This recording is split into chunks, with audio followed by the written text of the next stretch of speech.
there, and welcome to the I Never Knew podcast, also known as Inc. This show dives into the life experiences of people who have been through it all and have come through the other side stronger, better, and triumphant. Each story is raw, authentic, and, at times, heartbreaking. One thing joins it all together: the fact that the stories can help the listener learn and grow. Hosted by life coach Maureen, she sits down each episode with a new guest who will empower the listener to set out on their self-discovery journey and start to heal. Now you'll be joined by Maureen and her special guest. Please enjoy the show.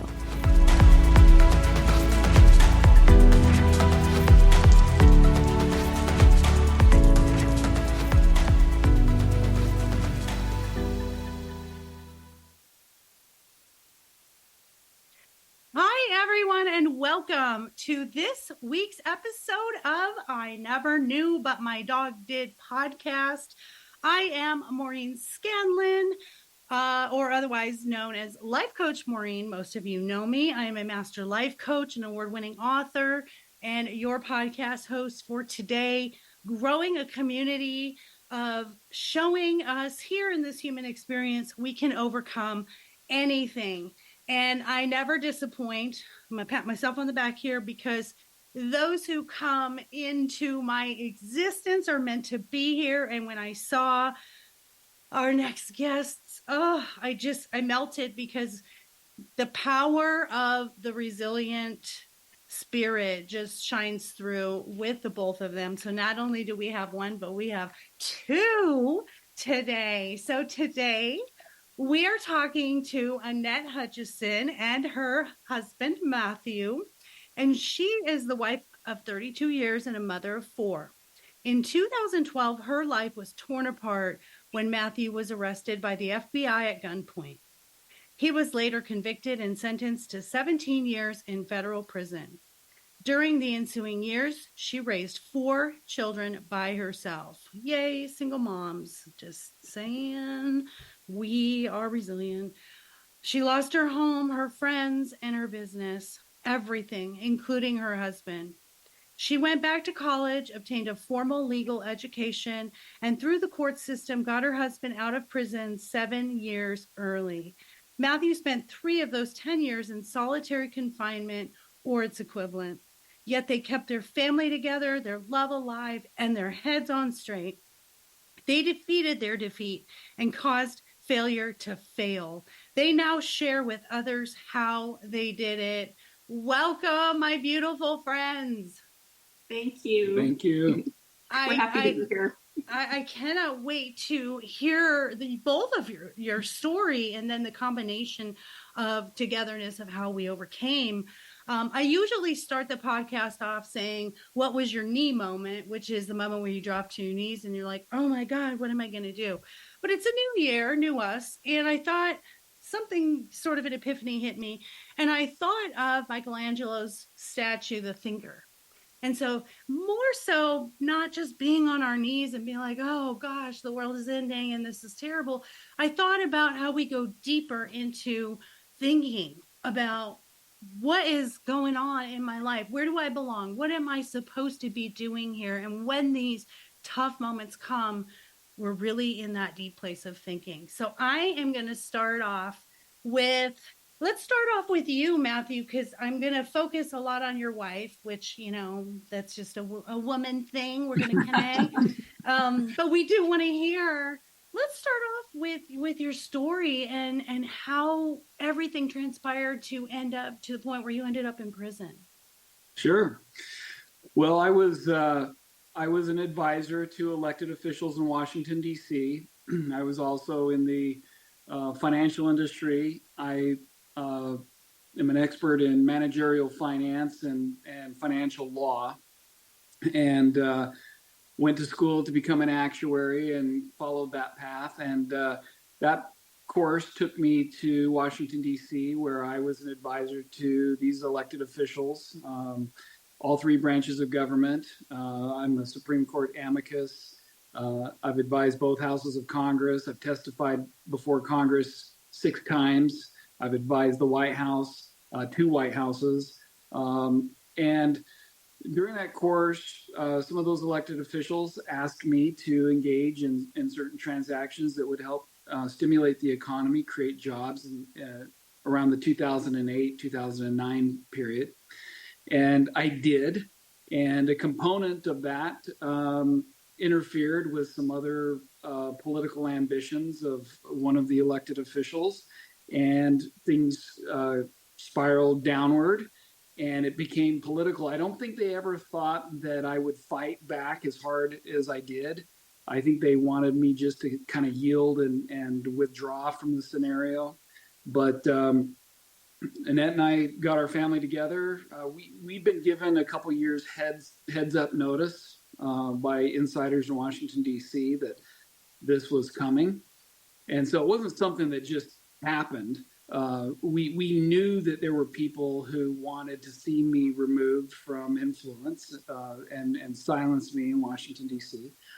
And that wasn't a bad thing per se. It was just that I was so entrenched and so inside the circle, inside the beltway, and had so much influence in that realm that there were some people who just wanted me out, which Annette didn't mind one bit. She didn't like me being there, and it was a strain on the family.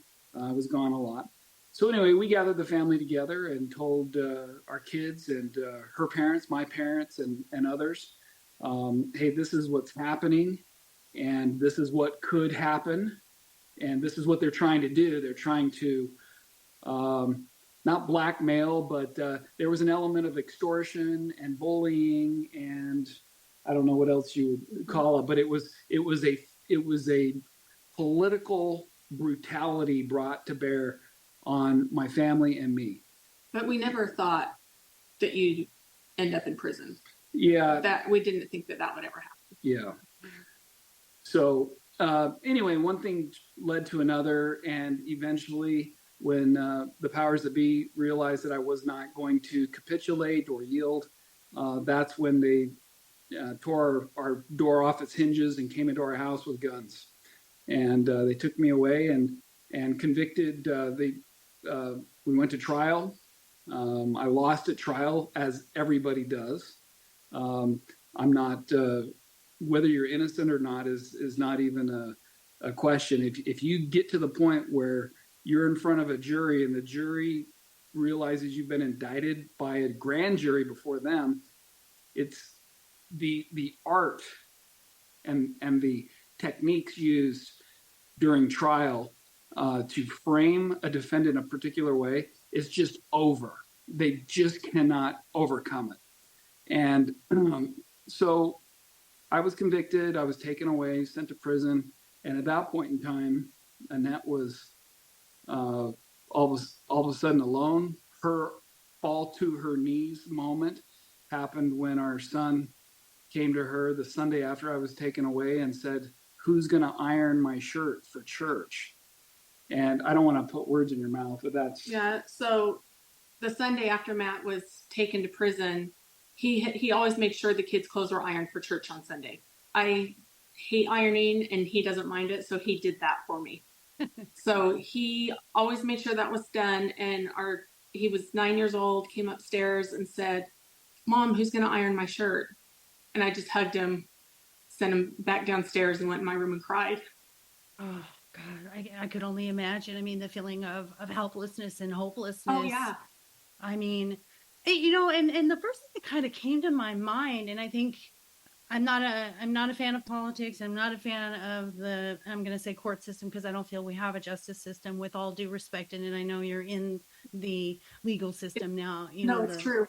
It does seem you can, unfortunately, seems your ability to buy your way in or out, I think, has overcome the truth of justice. But what the first thing that came to my mind, Matthew, was I feel like you were a scapegoat. Like you were asked to do this thing. It's kind of like when you're in the corporate world and your bosses tell you to do this thing, you're following instructions because obviously you want to keep your career and your job and you want to excel. And then when it all comes down, boom, they go right to, the worker bees. Do you feel like you were a scapegoat? And did those higher up that asked you to do these things, did they suffer any consequences? Go ahead, Annette. No, go ahead. It's your part. I've never felt like a victim because that's just not how I think. The 5 members of Congress, they gave me their word. They're going to stand by me all the way. And they said, we need you to do this economic model using this particular law, which is a valid law. It's still a law today. It's been a law since 1994.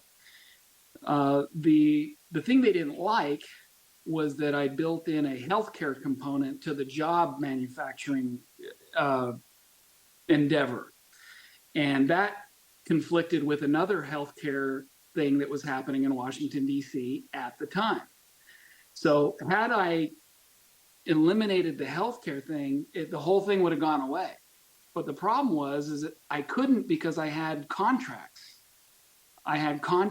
And so it was either be engaged in civil litigation for the rest of my life or just stare this thing down. And Annette and I, I think they thought that Annette didn't know what was going on. I think they thought that my mother didn't know, or that my Annette's siblings didn't know, or my children didn't know. They knew. We kept those who were in our circle apprised of what was happening. So when it ultimately did happen, nobody was surprised. But those 5 congressmen who are no longer in office, they've all retired. They did not come to my defense. They were just silent. They didn't say yay. They didn't say nay. They just literally disappeared from the scene, and that was disappointing. One of them had passed away. The primary legislator had passed away in late 2009, and so he was kind of the spearhead. And had he not passed away, I truly believe things probably would have been different. But do I feel like a scapegoat in the sense that I was railroaded or I was attacked for political reasons, and then the political people who asked me to do it, they ran and hid and didn't support me?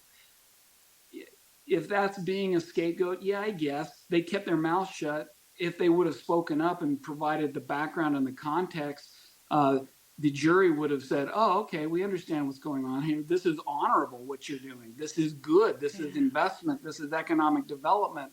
But instead, they were silent, and all the people that I needed to come to my defense were so frightened and taken off guard, thinking, how could you have done something wrong? Because all they're going off of is what the government told them or what the newspapers said. And it just stuns everybody. An indictment is the bullet. If you're indicted, it's over at the indictment. You can't overcome it.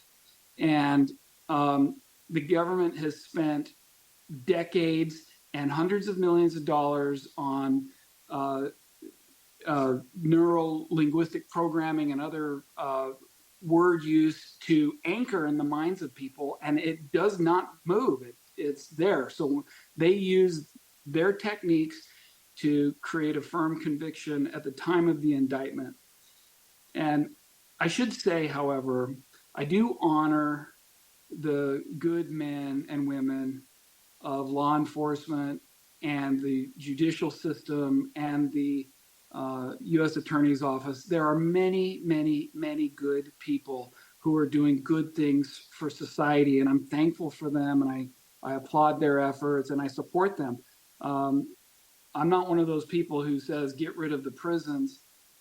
I would like to see improvements to how we handle things like this in society, but I also understand that the prison system is there to protect the public, and we have to protect the public. We have to protect the interests of the innocent. So it's an interesting dynamic, but do I feel, am I a scapegoat? Yes, in the traditional sense. Am I a victim? No. Nobody has victimized me. No human being gets to dictate to me the terms of my response or the terms of how I handle these things. And we, Annette and I approached it through that ethos, through that lens, through that way of looking at things. We just refuse to be defeated. Or if the public wants to see us as defeated, we defeated that defeat. I love that so much. And I want to hear how you made it through this, Annette. And what was the official charge, the indictment that they were charging you with? Wire fraud. Wow. Wire fraud is the catch-all criminal statute that literally, I mean, they could just go to a phone book, call somebody, start digging into that person's life, and they've probably committed wire fraud unknowingly. It's such a broad, and any transaction that's done over the internet or by phone with somebody else could be construed as fraudulent if framed and argued that way. You could be convicted of defrauding your mother when you asked her for some Christmas money or for some birthday money. Sure. And a good prosecutor could get a conviction on almost anybody for any reason. So it's wire fraud. That's kind of the catch-all statute. As a fan of true crime, I've seen people do less time for murder than what you were given. So we can see the undertones of definitely the politics were involved.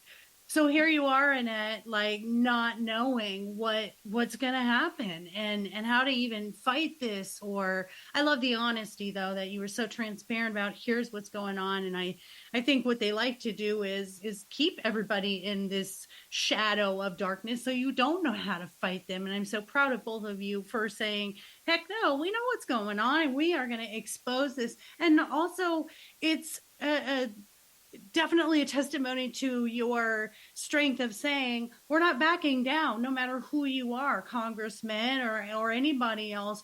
We know what the truth is and we're not backing down. So Annette, you're in this moment where, oh my gosh, I don't know what is going to happen. And when you say we were not victims, we decided, and everybody knows on this podcast and in my coaching and everything that I do, deciding to think differently, deciding to make decisions is where the change, I think, between victimhood and triumph come in. What do you think? What's the moment or the mindset that says, here's the line in the sand between letting something overcome us or overcoming something?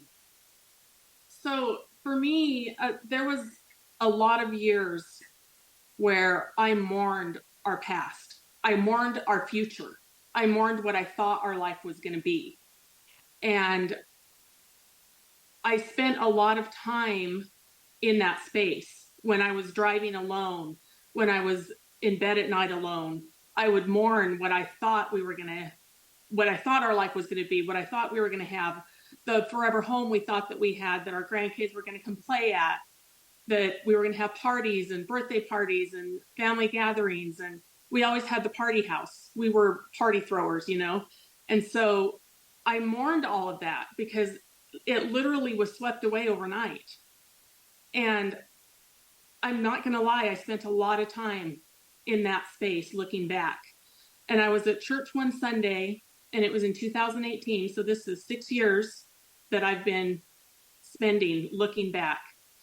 And they were talking about the story of Lot and his wife leaving Sodom and Gomorrah.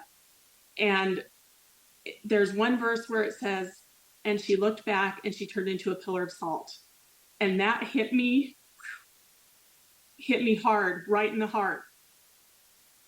And I knew right then, sorry, I didn't think I was going to cry on this. I'm a crier. It's okay. We love crying. We love emotion. We love releasing. This is great. No, you're feeling it all over again, and it's so authentic and real. So at that point, I knew that I had to quit looking back. I couldn't see a future. When I looked in the future, it was just black. I couldn't see what was going to happen. And at that point, I knew that I needed to start envisioning a future and stop mourning the past. And it literally happened that fast. And so from then on, when I was driving alone, when I was alone at night, when I was talking to our kids, we talked about what the future was going to look like. We were going to have a home again for the grandkids. We didn't have grandkids yet, but we knew we would at some point, and Dad was going to be home and everything was going to be okay. And we were going to have fun, and there was going to be Christmas, and there was going to be Saturday morning pancakes and chickens to gather eggs and horses to ride. And these are all of the things that we had lost. But after that moment, I knew that we could get that back. And I knew it was going to be a while, and I knew it was going to be hard, but I knew that we could do it. Wow. If you see me look down, I'm writing things because I'll revisit them because I don't have great memory. Envision a future and stop mourning the past. I mean, I think that's the title of your episode anyway. But wow, what it did was it just suddenly you're like, okay, this moves me forward to taking action. So I'm no longer stuck in this place of helplessness. Exactly. That's what we do as humans, is the anxiety and depression we feel is we're so stuck on, I have this unknown in front of me, and all I can see is what's going on right now and what has happened. And that prevents the action that we take to move forward. And so you decided not only to take your life in your own hands, but also to take the sort of the justice system into your own hands and the fight legally for your husband, which I love so, so much. So how did that come to mind where you said, this is a good action that I can take? So from the moment that Matt went in, so we were forced to use a public defender for Matt's trial, and that's a whole nother story in itself, but we had to use a public defender. And so public defenders, once the appeal is over, then you're done. You have no more legal help. So Matt and I together, the first few years he would write a legal brief or something over the prison email system, which is a terrible system. Like, they have the tiniest little 1980s computer things. And I would figure out how to format it. I would find cases. He'd say, we need to find a case that has this and this and this. And so I would search the internet for cases, and we would do things that way. And I would make copies, format it all, make copies, and go mail it into the court. And the courts don't like getting things mailed, but if you're not an attorney, then you can't digitally upload things to the court. So everything had to be mailed. It was a tedious process. I would format it. I'd mail it USPS back to Matt. It would take about 2 weeks usually for him to get it. He'd go through it, make changes. He'd tell me on line 25, make this change. On line 130, make this change, So it was very slow and tedious. And then the judge would just deny it. Oh. And that happened over and over and over and over and over again, and over and over. And so finally, after my, what did you call it? Come to your knees moment. Yes. That. Your knee moment. Yes. I decided, okay, there's something I don't know about the legal system. There's something going on. So I decided I was going to go back to school, and we lived in a small mountain town in the middle of Idaho and 2 hours from any civilization. So I knew I couldn't do it in person. So I searched the internet for online schools that didn't require a math class, because I did not want to have to take math. No math. I love that. So I found one, and for 2 years, I'd come home from work and I would do school every day. And I had 2 kids at home still, and they were very supportive and great kids and helpful. And, they were very involved in high school, in sports and in choir and in band and all the activities. And so as a mom, I didn't want to miss any of those things when Matt went in, and I wanted them to feel like everything was as normal as possible. So I went to all of those, and I did all of those things. And then I would come home, and I'd be up until 2 or 3 in the morning studying and doing homework, and then go to work the next day. But I knew that it was going to be worth it for the things that I was learning. Oh my gosh. I have to interject for a second. Listeners, are you hearing this? Are you in as much awe as I am? When you think you can't do something, I want you to come back to this podcast and I want you to listen to what Annette did. She is a single mom. Her husband is in prison. She has no idea what the outcome is. She's 2 hours away from a school and says, nope, I'm going to go ahead and go back to school. I mean, the amount of resilience and I can't even, like, if we could jar this up and sell this, I mean, your resilience and your ability to just say, I'm doing this. And I know I was a single parent as well, in a different situation through divorce. And you're trying to be mom and dad, and trying to be mom and dad is just in itself hard enough. Going to school is hard enough. And then kids and activities is hard enough. And then trying to work and support the family. My word, to put all of this into this big bundle that is you is just, I can't even explain. And I'm gushing. I'm sorry, but I just, thinking of what I had gone through doing just what I had done, minus all of the trauma and the misjustice that was happening in your family. So you ended up getting a degree. I did. I got a paralegal degree from Colorado Mountain College. And I was going to continue and get a 4-year law degree. But at that point, I was like, I really felt like I knew what I needed to learn, and I didn't want to go into more student debt. Yeah. Honestly. I mean, I was 50 years old, and I was like, I don't need $40,000 of student debt. Right. And I love that you took the matters into your hands and said, you know, the amount of patience, I'm the most impatient person, I think, on the planet, and the amount of patience it took to write those, mail those in, 2 weeks to get to him, correct it, send it back. Oh man, I have no idea how that patience. And so you think probably because that court system process is so slow, do you think it helped you to really say, I have to do something way more proactive because this isn't going to get us anywhere?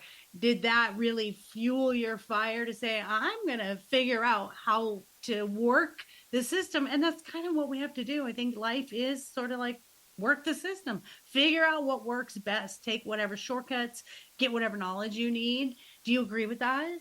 I do. Oh, yeah. The judge basically told me, quit sending documents in.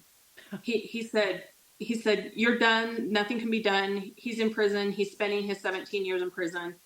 Just basically quit bugging us. Wow. And so I knew that there were other venues.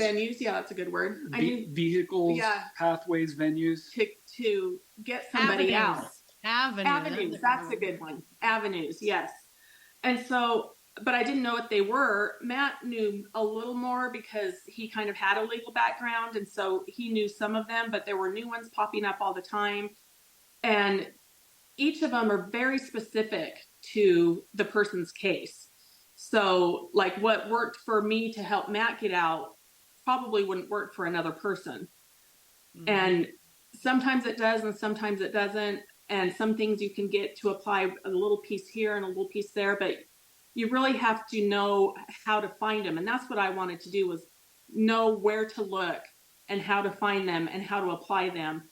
The things that Matt needed to do while he was in and the things that I needed to do while I was out kind of ended up merging together so that it was the perfect storm to get him home.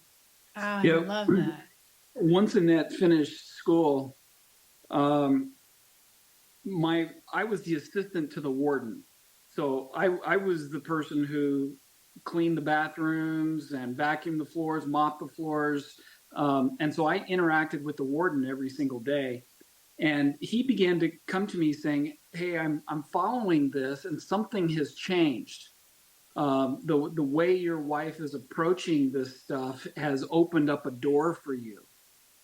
And there was a little back and forth, and Annette was denied once again, but she filed an appeal. And the appeal this time was granted. And that started an administrative process within the Bureau of Prisons, which ultimately obtained the endorsement from the court, the endorsement from the Department of Justice, and the endorsement from other places. And Annette basically had narrowed her argument down so precisely. It took a lot of time and a lot of no's, but she didn't give up. She stayed super focused, didn't get discouraged. She says that sometimes she did, but in reality, she was just wanting, she could see it. She could see what was going to happen, and it just wouldn't arrive soon enough. That anticipation was probably what she was really feeling, but she just honed it and sharpened it and sharpened it and sharpened it until her steel cut through the steel door. Yes. It became so sharp that her steel cut right through the steel door, and that door fell open, and I walked through. I can't imagine the elation that you guys felt when you're like, oh my gosh, we got our appeal. And then the ball just started picking up momentum. How did you support each other throughout this? And like you said, she had her moments. My gosh, if she didn't, I would say she's not human. And so, of course, she had to have those moments. But how would you lift each other up in those moments where you felt like, I don't know if we can go on, or, how did that work with your marriage, your relationship? We've always been very in tune with each other. And I'm going to tell a story about when we were first married and didn't have any kids. I worked at a bakery, and I had to be there at 2:00 in the morning. This is in 1992 or 3. And I broke down on a bridge on the way to work, and there's no cars around. There's no cell phones back then. Your car broke down. Oh, what did I say? You said you broke down. My car broke down. Either one. just a little clarification. On a bridge, anyways, on the way to work, and I was like, I don't know what I'm going to do. And it was the bakery was in a little bit of a scary part of town, and I didn't really want to walk there. It was about 4 miles from where I broke down. I didn't want to walk there at 2:00 in the morning, and I was just sitting there going, oh my gosh, what am I going to do? And 2 minutes later, I see headlights, and they pull it behind me, and Matt gets out of the car. And he's like, I just felt like something was wrong, and I was going to come check on you. Oh, I love it. So we have that going on with us always. And so happy because people don't understand how real that is. And it is literally this connection of souls, and twin flame verbiage gets a bad rap, but I really, really believe that. And I'm going to tell you a quick story. I call that the Cheeto moment. So I'm sitting at my desk one day, just, working, and I got this craving for Cheetos. And I was just like, man, I wish we had some Cheetos. Didn't say a word, didn't text, didn't call, didn't anything. And my husband was working outside of the home at the time, going to the office. And if that man did not walk in at 5:00 that night with a bag of Cheetos. So it's Cheeto moment. Yeah. Like, you don't know how you have this telepathic spiritual connection to your person.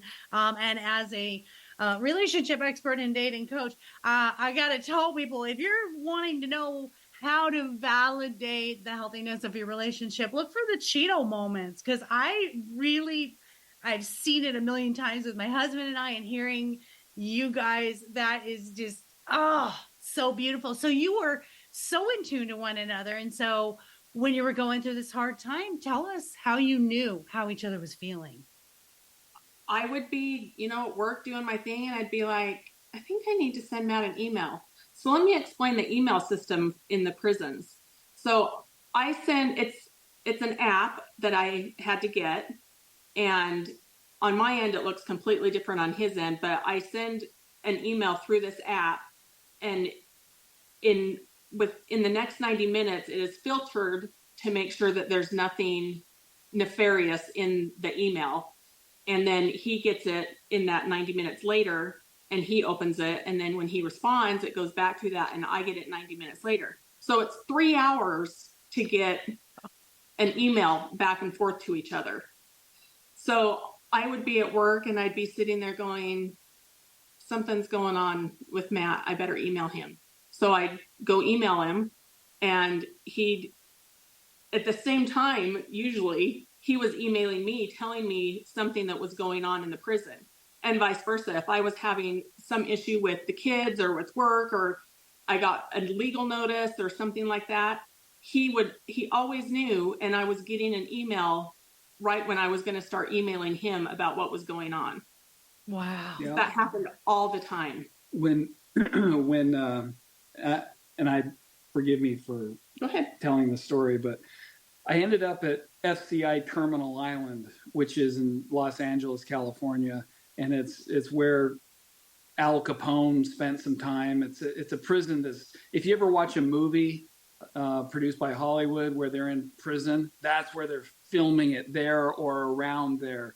It's in the shipping lanes down at the port of Los Angeles. So the big tanker ships are coming in and out of it's right in the ocean. I mean, Terminal Island is a man-made island that is jetties out into the ocean.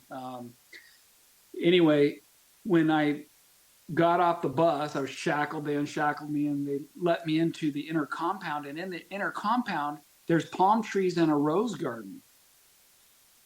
And it was beautiful. It was cement everywhere, but palm trees and a rose garden in the middle. So every day I would pick a rose and I would go back to my cell and I would press it in a dictionary. I'd press the petals in a dictionary. And I ended up with about 14 dictionaries pressing roses at any given time. But I then would write a love letter to Annette and include the petals once they were dry and pressed. I would send those home, and I sent hundreds of letters with pressed rose petals, and we wrote a story about it called Petals from Prison.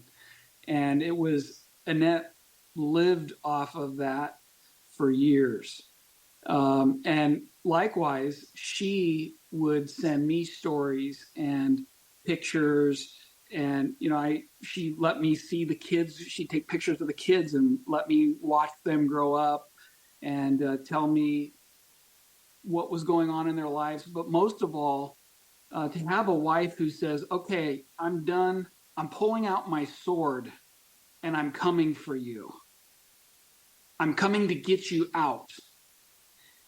That is so heroic and so magnificently bold to have a wife. She could have said, you know what? 17 years is a long time. We had a great run. I love you. I'll always love you. But, life goes on. You're in there. I'm out here. I've got to live my life. I'm sorry. And I don't think society would have faulted her for that. Right. I think society would have said, yeah, it's tough, but she's got to do what she's got to do. But instead she said, no, we love each other. We've made these commitments, these covenants to each other. We have our children who need their mom and dad. And I'm pulling out my sword and I'm coming for you.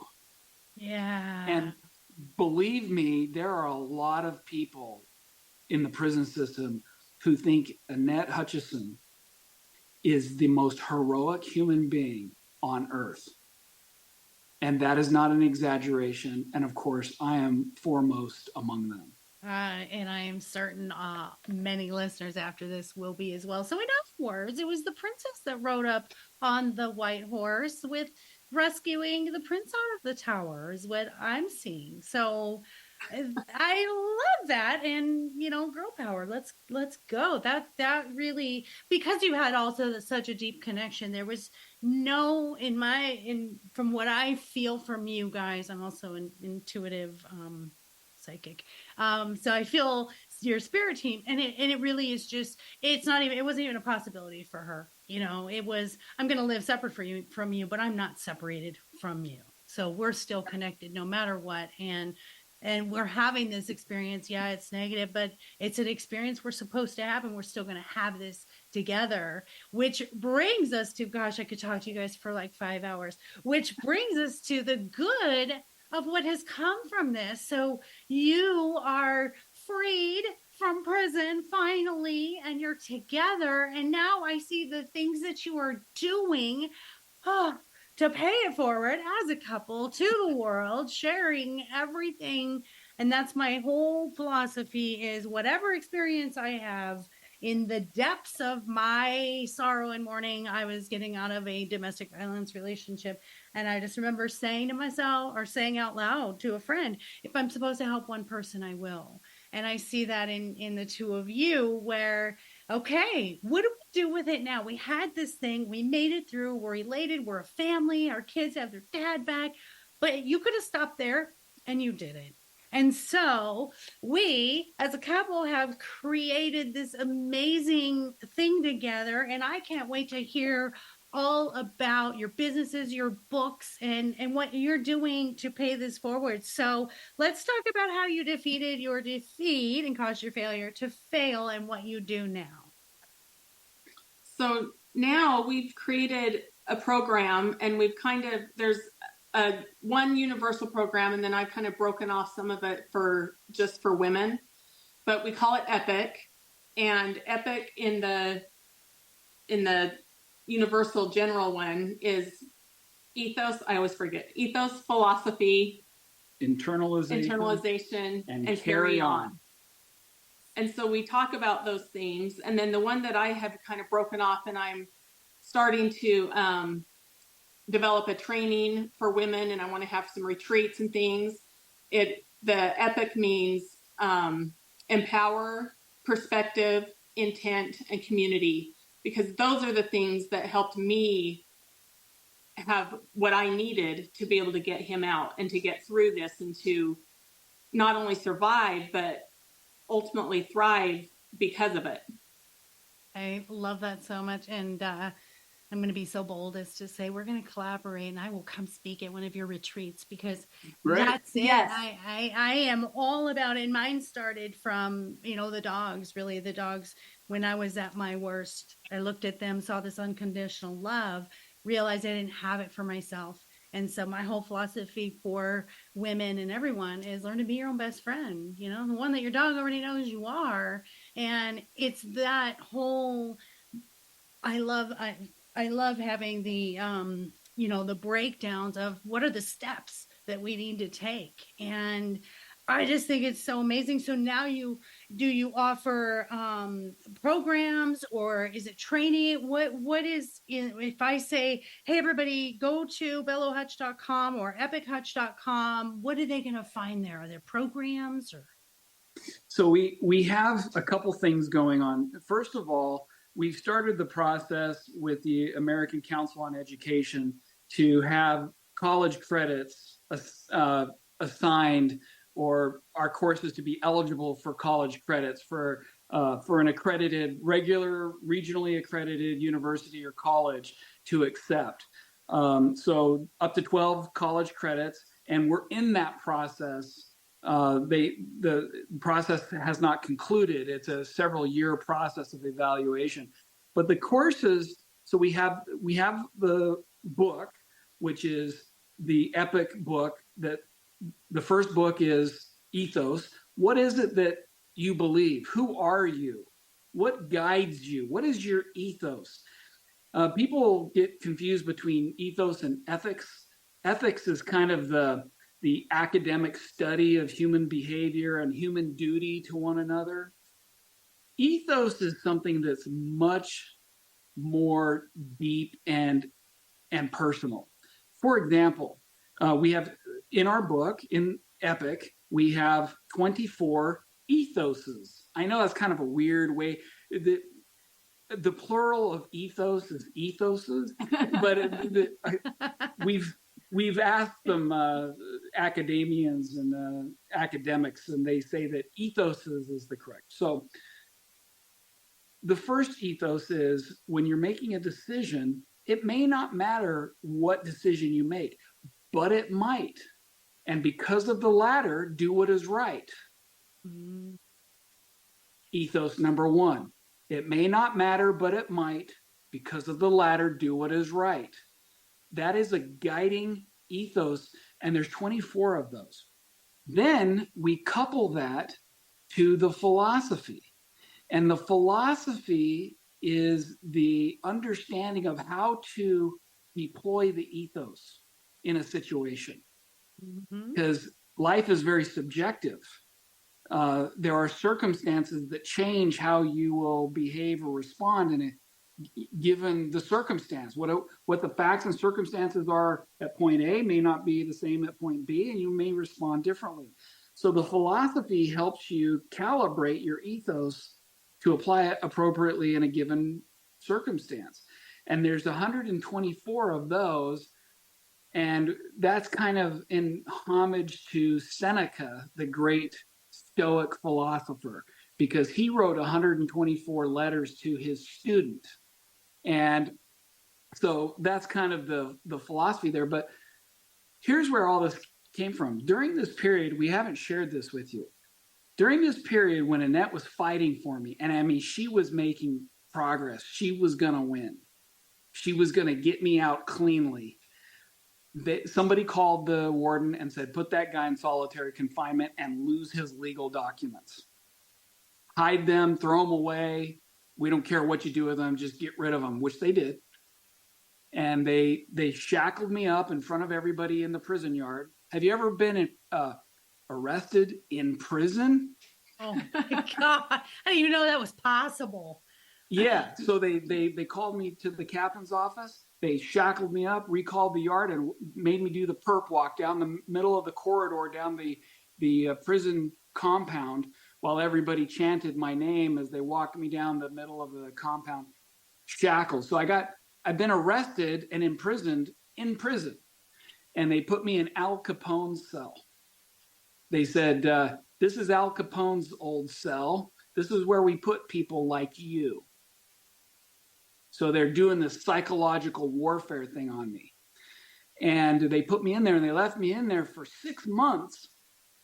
And meanwhile, Annette is fighting. Now, this is an episode 2. If you want to hear what Annette did to get me out of solitary confinement. So her first magnificent win was getting me out of solitary confinement. And that story will blow your mind.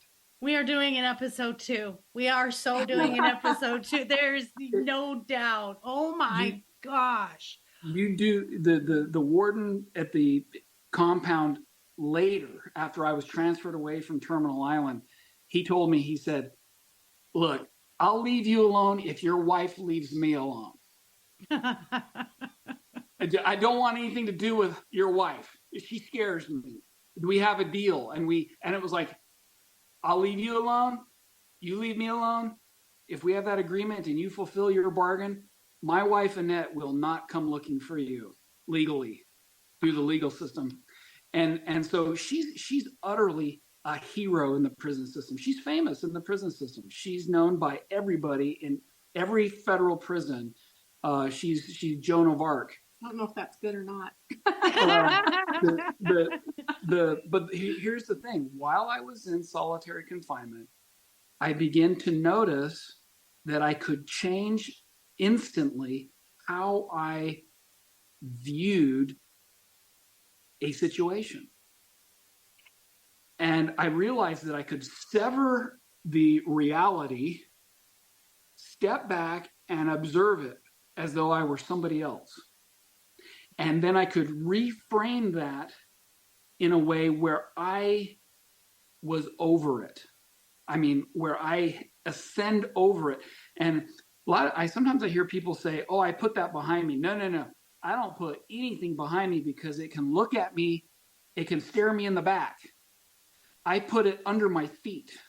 Nice. I put it under I don't put something behind me. I put it under my feet.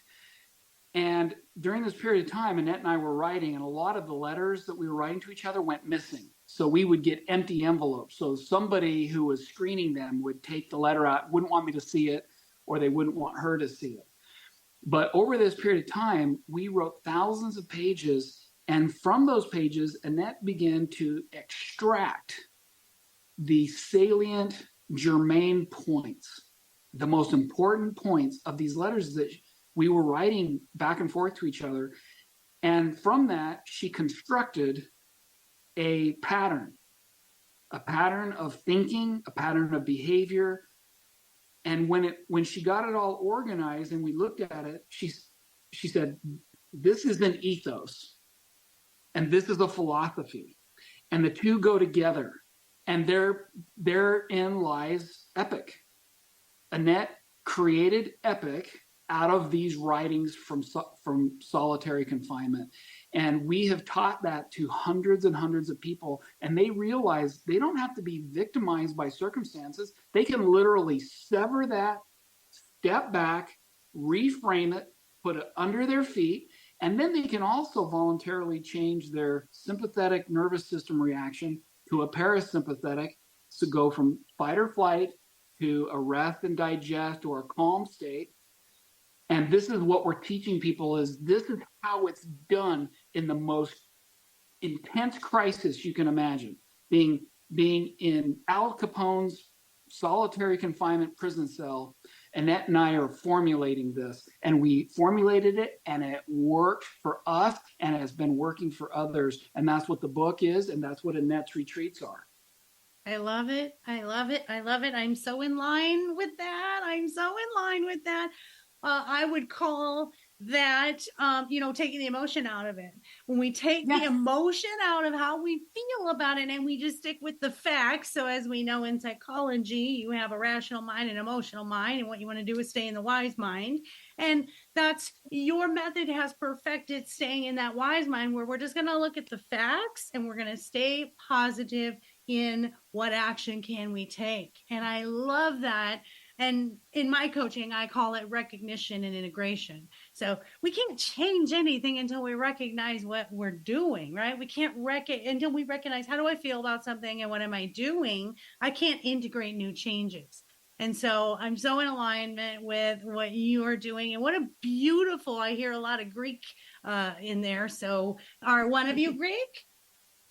No, but we're Scottish, but I will tell you, we are students of ancient philosophy, and we have kind of selected all of the best parts of Aristotle and Plato and Socrates, and which I just have to interject this. One time I came home from Washington, D.C., and Annette was utterly frazzled.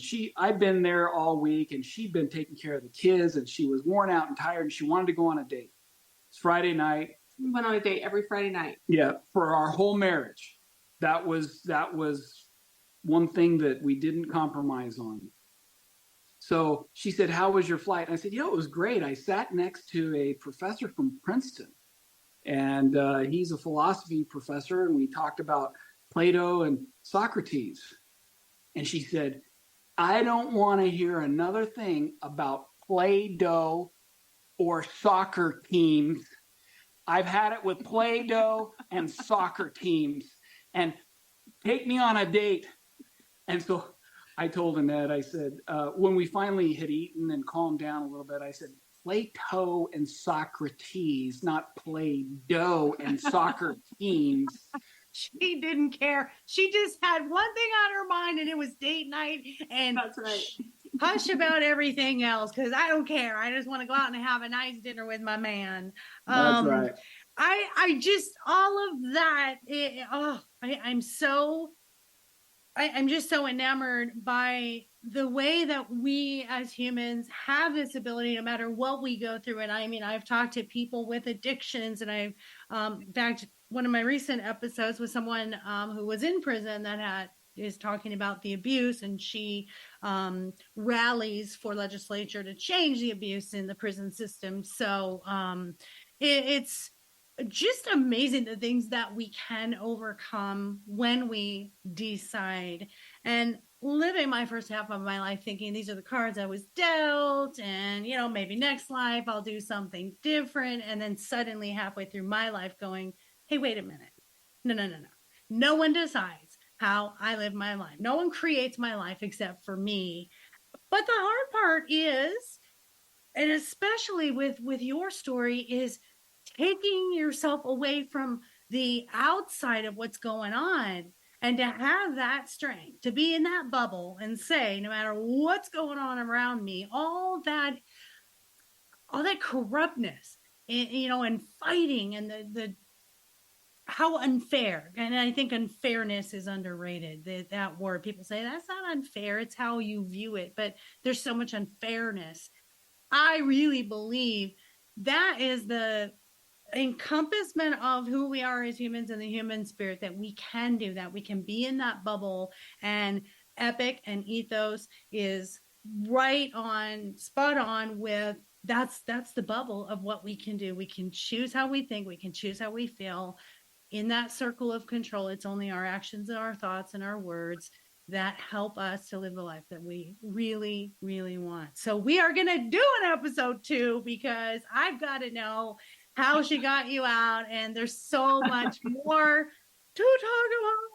So, but what we will do is we'll let you guys tell everyone where to find you, and I'll have all of those websites and all the information in your show notes. But tell us about the book and the websites and what you've got going on right now. So we have 2 websites, epichutch.com and ketohutch.com. Is that right? Is it Keto Hutch? I forgot. I keep changing it. It's not on my list. The reason, I'll tell you really quick why. Because when Matt got home, he had 4 autoimmune diseases, from malnutrition, sleeping in terrible environment. And we found a drink called, and they're exogenous ketones. And so that is part of our system, because that takes you from the fight or flight to the rest or digest. And he literally, since drinking those, his blood work has come back as a 25-year-old. It changed everything. It changed everything. So that's why I keep forgetting which website I have. But we'll just say, go to epichutch.com and it'll have everything you need. Oh, good. Everything. And so okay. Somebody can buy the book there. There's 5 books. There's a kind of our story plus the epic. So the first book is our story, which we shared with you. And then ethos, philosophy, internalization, carry on. If that's the 5-book series, so they can buy the pre-order. We're in the pre-order state of the book right now. Our publisher has finished editing it, and they're going through the process of preparing it for publication. Then we have our courses completed, and we have our course sites and the ability to enroll all ready to go. And of course, Annette's getting ready for her big women conference, retreat, workshop. All the information will be there. So we're doing ongoing education. We're doing the books. We're doing her retreats. And of course, we'd be happy to do a one-on-one with somebody if they wanted to talk to us. We obviously don't have unlimited amount of time, but if somebody really felt like it would matter to them to speak with us because they have a situation that they need help with, we'd be willing to take a little bit of time.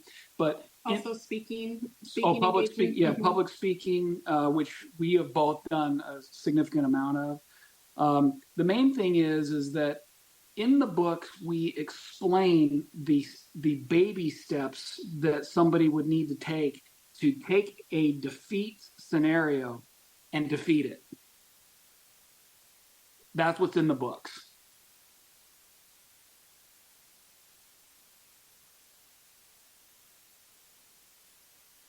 Helps with books. There's a kind of our story plus the epic. So the first book is our story, which we shared with you, and then ethos, philosophy, internalization, carry on. If that's the 5-book series, so they can buy the pre-order. We're in the pre-order state of the book right now. And mute myself. I love that.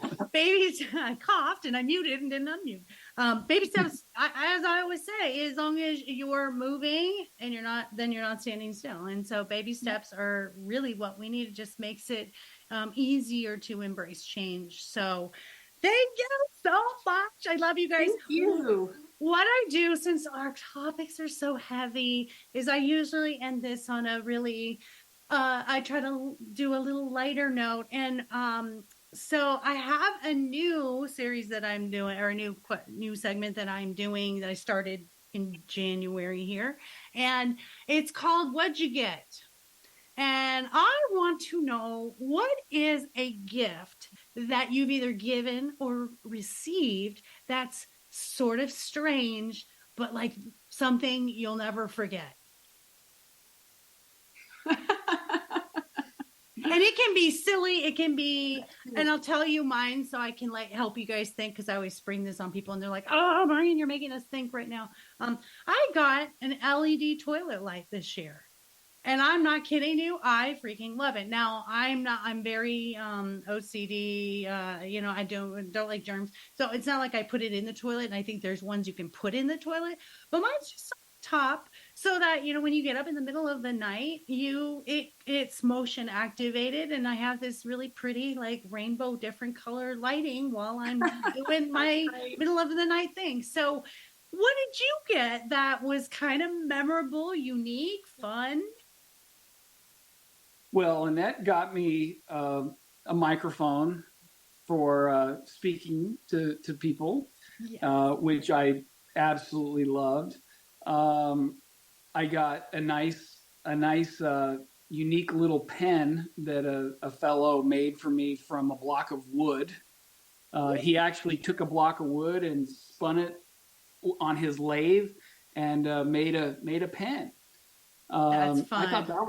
I thought that was kind of neat. So is this something like for Christmas that you're talking about, or just ever? It could be ever. Like you could remember when you're 5 years old receiving it, or someone gave you a just because, but just anything, a gift or something.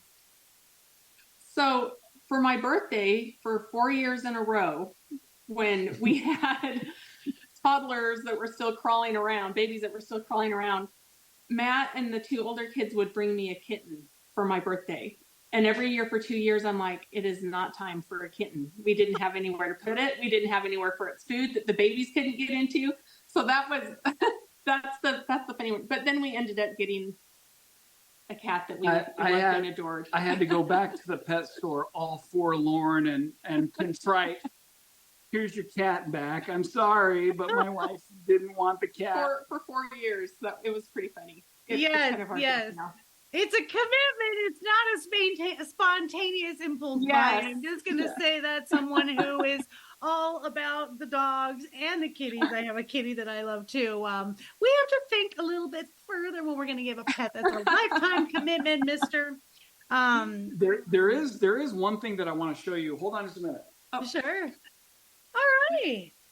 I have to laugh though, Annette, as a Army wife, back in the 90s, my husband at the time was getting duty. So everybody has to get duty and they have to pull some kind of an extra duty. And I remember I worked at the NCO club, and my boss at the NCO club was a retired master sergeant.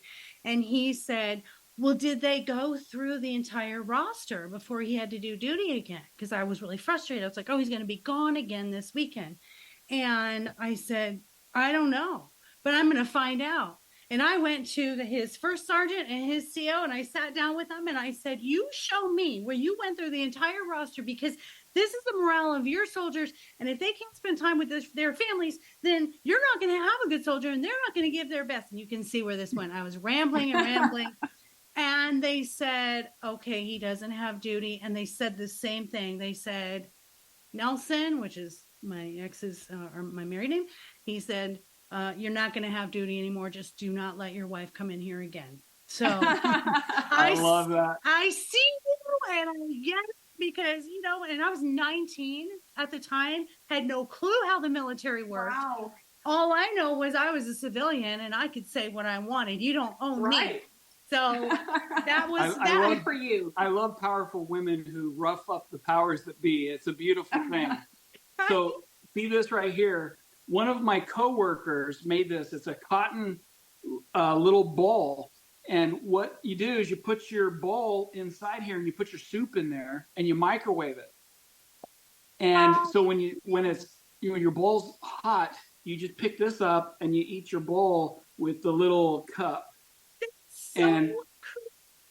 I'm so podcast. Yeah. So, Yes. guys, if you're not watching on YouTube, what it is it almost looks like a hot pad bowl. And then you put your bowl inside the hot pad so you can actually eat it while it's hot, and it holds it and keeps you from burning your hand. I love creativity. That is super creative. Thanks for sharing that. That is amazing. All right, until part 2, episode 2, or the next episode where we're gonna catch up in a month or so. That's all for today, my listeners. I hope you enjoyed this as much as I did, because I am just so full. This made my day, and I'm inspired and aspired to get your book, because I know as an author, fellow author, guys, go get that book, and please leave those reviews, because as authors, it's really what gets our books out there and noticed, and maybe a little royalty. So thank you for that, everyone. My books, speaking of, are My Dog is More Enlightened Than I Am. I'm trying to pull them out here. My Dog is More Enlightened Than I Am. And My Dog is My Relationship Coach. This year we did a children's book. My Dog Bex, he is just like me. And it teaches mindfulness to our little guys, our early readers, so 6 and under. Through repetition, you can substitute your dog's name. And it teaches that emotions are good, self-care is good, and everything related to the puppies. And if anyone is looking for confidence coaching, relationship coaching, dating coaching, and just life coaching in general to make some changes in this new year, I'm at lifecoachmaureen.com. All of my stuff is also in one place. I love it when people combine everything in one place, because one-stop shop is so much easier for us in this technology world. And last but not least, my boutique, mydogiseverything.net. We have healthy treats made by me personally in my kitchen, and kitty treats, as well as homemade stuff like the soup pot holder. I love that. We make scrunchies for your dog collars, and we also have lots of apparel and safety products, safety belts for the car, and paw washers, all kinds of fun things. So mydogiseverything.net. I love you all for being here. Please go leave those 5-star reviews. We're still 5 stars on Apple. We have over 20,000 listeners at this point, so I'm proud of that. And just anything you want to say, you want to communicate with both Annette and Matthew, you can do that through me, through them.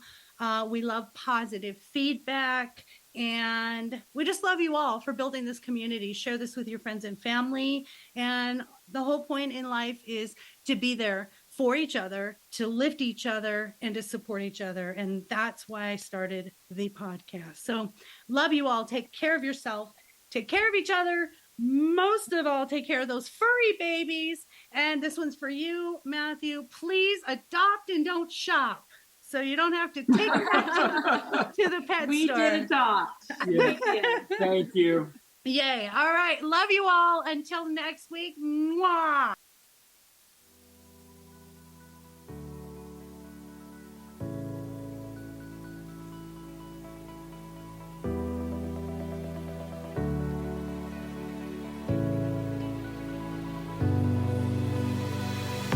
Thank you for tuning in to the I Never Knew podcast. If you found today's episode inspiring and educational, please be sure to follow, subscribe, and spread the word.